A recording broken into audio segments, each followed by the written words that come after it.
Yan, great morning to all of you. Ito na yung nabuksan natin na LG top load washing machine.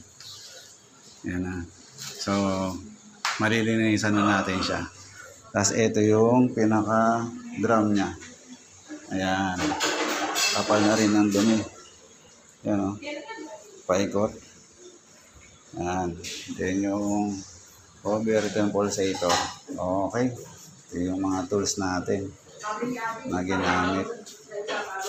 Siya mas matagal pa.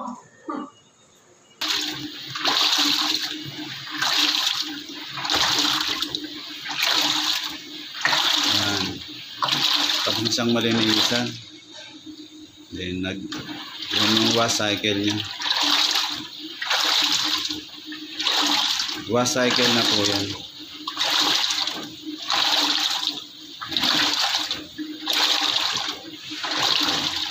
Kaya siya umaandar kahit nabukas kasi buong panel ang binuksan natin.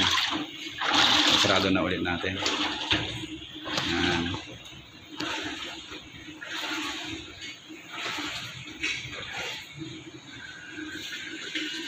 Nagdagdag ng tubig.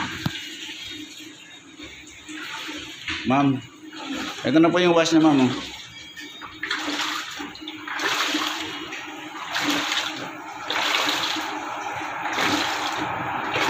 Ayan po yung testing natin sa wash cycle.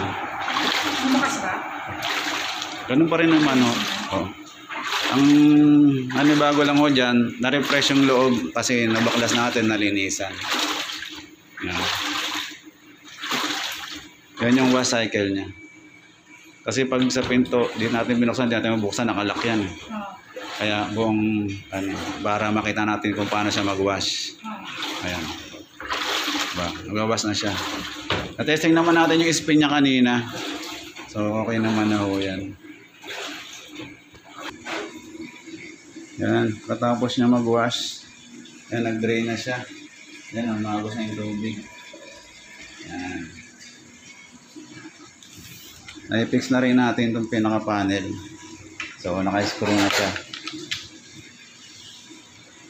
Yan, after niya mag-drain, yan, spin naman ang hintayin natin.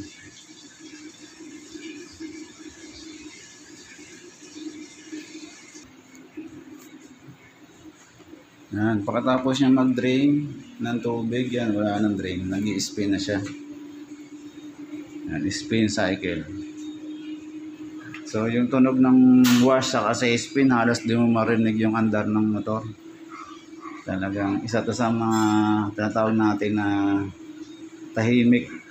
Di natin marinig yung andar ng motor. So, matipid din sa kuryente kasi inverter direct drive na to. 11 kg. Smart drum ng LG. Yan. Yan, nag-i-spin na siya oh, pero smooth na smooth yung andar. Yan.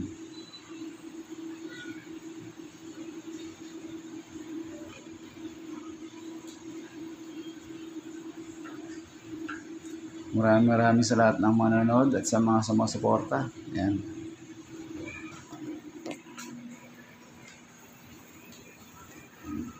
Nag-spin na siya.